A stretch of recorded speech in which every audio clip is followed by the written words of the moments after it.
Saludos cordiales, mi nombre es Luis Guín, soy estudiante de nivelación de la carrera de Derecho en la Universidad Estatal de Milagro, y en este momento quisiera hablarles sobre el tema que me ha tocado, que es la importancia de las normas APA y los criterios de referencia bibliográficas en la redacción de trabajos científicos.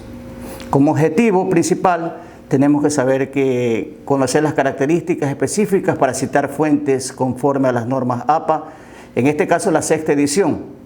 Y además quiero resaltar la importancia de estas normas en los trabajos investigativos que nos toque realizar. Como introducción, quisiera bosquejar que el trabajo lo vamos a realizar en 3 subtemas. En el primero resaltaremos el significado e importancia de las normas APA, y también quisiera resaltar la utilización de unos términos técnicos para poder mejor comprender estas normas. El subtema 2, hablaremos de una forma sencilla y práctica los principales formatos que existen para crear los trabajos científicos con estas normas APA. Y en tercer lugar, como subtema 3, analizaremos la importancia de las referencias bibliográficas en la elaboración de los textos con criterios de APA, basados con una ayuda visual y sobre todo fundamentándonos en los contenidos provenientes del manual de APA sexta edición.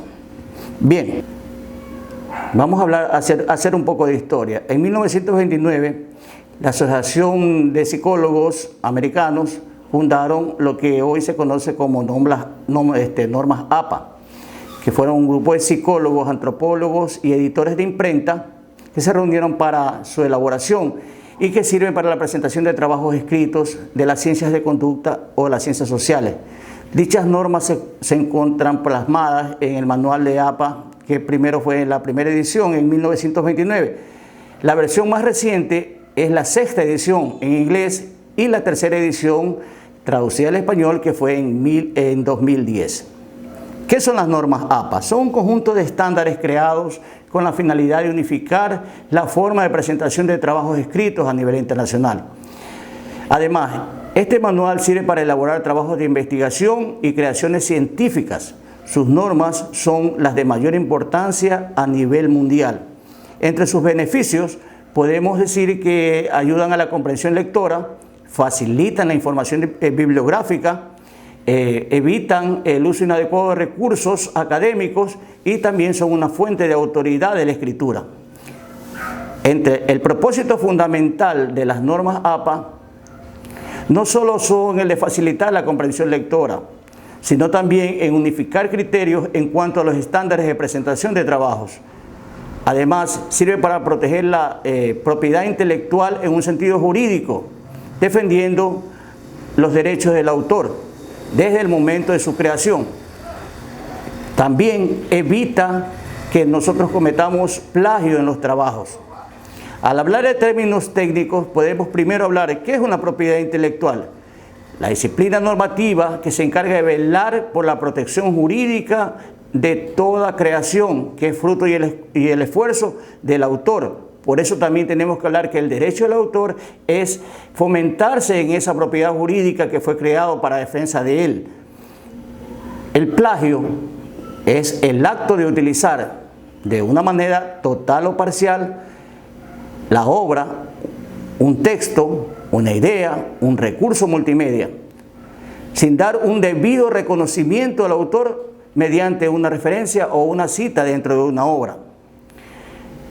Podemos hablar también que es importante saber qué es una referencia o una lista de referencias. Es una lista de fuentes en la que se utilizó en el trabajo para sustentar los argumentos o hechos mencionados.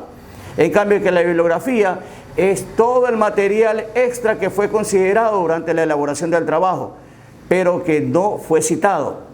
Y por último, hablaremos que una cita es dar reconocimiento a la propiedad intelectual y los derechos del autor, que ha sido una influencia en este trabajo. Como segundo punto, vamos a hablar sobre los formatos de presentación, las normas de presentación. En primer lugar, tenemos que saber que existen formas que son obligatorias. Entonces, hablaremos primero que está compuesto las normas por preliminares, por un texto o cuerpo o desarrollo de la obra y por el complemento. Entonces, ¿qué son los preliminares? Los preliminares son la tapa o la pasta que se llama, la portada, la dedicatoria, agradecimiento, tabla de contenidos y lista de anexos y apéndices. También tiene que tener un resumen. Entre ellos podemos decir que la portada, la tabla, el resumen son obligatorios. En cambio que el resto no lo pueden tomar en cuenta.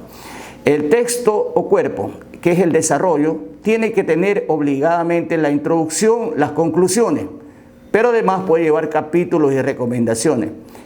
Y por último, como parte complementaria, obligadamente la obra tiene que llevar referencias y anexos, aunque también puede llevar apéndices, que no es obligatorio. Los formatos que se utilizan para la elaboración de estos trabajos en APA sexta edición ahora son los siguientes. La hoja tiene que ser tamaño carta. Los márgenes todos tienen que tener 2.54 o 1 pulgada por cada lado. El tipo de letra es Times New Roman, que es número 12. El espaciado es doble. La alineación al margen izquierdo, esta vez en la sexta edición sin justificar. Y los párrafos, cada inicio de párrafo tiene que tener una sangría de 0.5 centímetros del margen. Usar configuraciones personalizadas en el estilo de Word es tal vez una de las mejores prácticas que se debe aplicar antes de comenzar a redactar un documento, ya que el uso de estos nos podrá ahorrar gran cantidad de tiempo. Las ayudas de los estilos de Word en los trabajos de las normas APA se los evidencia prácticamente cuando uno abre la hoja de Word y puede, en la banda de opciones, puede cambiar en la banda que se llama disposiciones, puede cambiar los márgenes, la hoja, y también abriendo las disposiciones uno puede cambiar el tipo de letra, el tamaño, el espaciado, la alineación del margen, los párrafos que se encuentran en la banda de opciones que se llama inicio, con la cinta de opciones que es el estilo normal. Ahí nos ingresamos y se nos despliega ese formato donde uno tiene que ir cambiando de acuerdo a las normas APA indicadas anteriormente. Por último, para abordar el tema número 3, donde hablamos de las referencias en la redacción de trabajos, comenzamos hablando de las citas.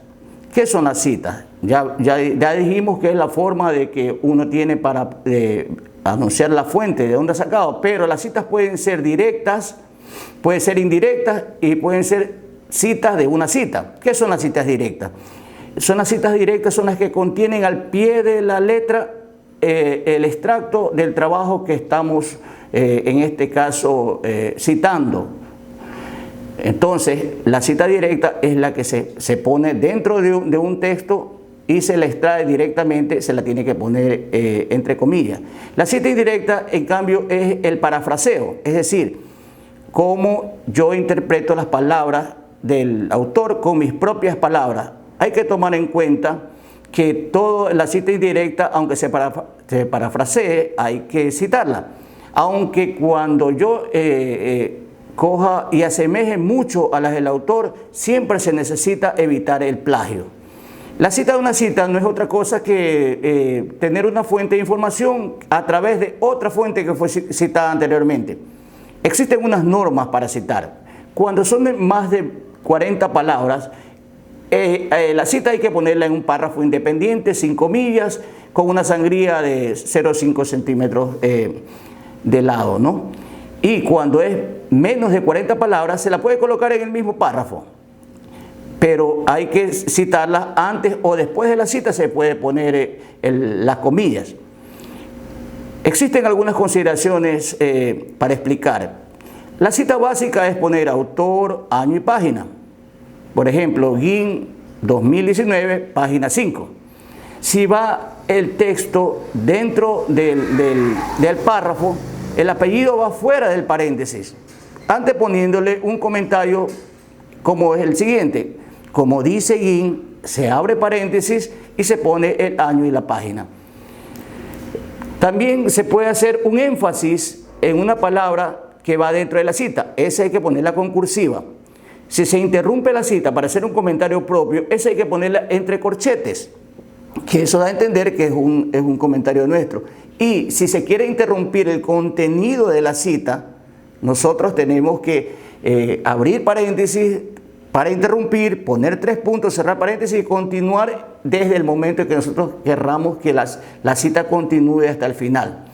La cita se puede clasificar, se puede poner por el número de autores. Por lo general, en un autor, la cita sería autor, año, página. Cuando se trata de 2 autores, hay que poner año, se pone el apellido, coma, el apellido del segundo autor, después el año y la página. Si se trata de 3, 5, 6 o más autores, hay que poner en primera instancia el apellido de cada uno más el año y la página. Después solamente se cita el primero argumentando entre paréntesis la palabra et.al. Entonces, hemos visto las formas de citar, pero estas formas de citar se hacen mucho más fáciles en Word. Cuando nosotros abrimos la banda de referencias, se nos despliega otra observación que significa insertar citas, luego ponemos insertar nueva cita y ahí se nos despliega un formato donde tenemos que llenar según el tipo de fuente, que puede ser un libro, una revista, un periódico. Bien, las referencias, en cambio, que son un listado de toda la información completa que fue citado en los textos a nivel estrictamente literal, que permite identificar y localizar luego, cerciorarnos de la fuente contenida que ahí está. ¿Cuál es la diferencia que existe entre referencia y bibliografía? La referencia es cuando el autor incluye todas las fuentes que utilizó en su trabajo, y la bibliografía, cita los trabajos que sirvieron de fundamento. Estas bibliografías no tienen que haber sido citadas y no forman parte de la lista de referencias que va al final. Es importante conocer que los autores citados en el cuerpo de un texto o trabajo deben coincidir con la lista de referencias del final. Nunca debe referenciarse a un autor que no haya sido citado anteriormente. Por último, hablemos de los tipos de referencia. Los tipos de referencia que puede haber son cuando referenciamos libros, partes de libros, capítulos de libros, libros online, o también cuando referenciamos artículos científicos, revistas, periódicos, y hay otros tipos de referencias que pueden ser de autores corporativos, de simposios, de tesis, enciclopedias, películas, series de televisión, fotos, en un sinnúmero de casos para citar. Entonces, yo quisiera en este momento darles unos tips para mejorar la búsqueda investigativa, es decir, sitios válidos que ustedes pueden ubicar en la web, que les pueden ayudar, y otros sitios que no son recomendables. Entre los sitios válidos encontramos, por ejemplo, Dialnet, Cielo, Redalye, Biblioteca Virtual de la UNEMI, Google Académico, Google Libros, páginas del APA y unas páginas de psicotema que son de carácter psicológico. Los no recomendables, en cambio, son páginas que dicen monografías, buenas tareas, Wikipedia, Rincón del Vago, Answer, Yahoo, etcétera, entre otros. Por último, quisiera hacer como conclusión decir que el uso de las normas APA en un trabajo académico no es algo complicado de aplicar. Solo debemos tener en cuenta los estilos, que se deben tener ciertos elementos en el documento. Por algo nosotros hemos querido entrar a esta modalidad online, donde el aprendizaje autónomo es muy importante en el desarrollo de estos trabajos científicos que deben ir incluidos con las normas APA, en este caso 6ª edición. Muchas gracias.